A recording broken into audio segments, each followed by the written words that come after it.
อย่าให้ไหลตกพานวันไหน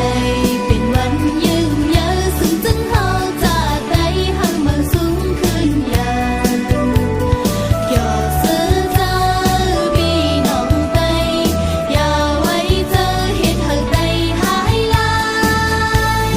คือไตพี่น้องเฮาจะได้ปีเฮ็ดให้ซึ่งจึงไตเป็นไตเฮ็ดเฮาซึ่งจึงได้เป็นไต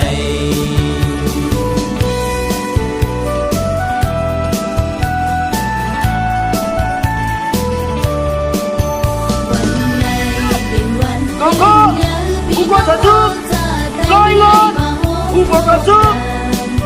ได้เลยหาเมืองได้ให้มากมีขึ้น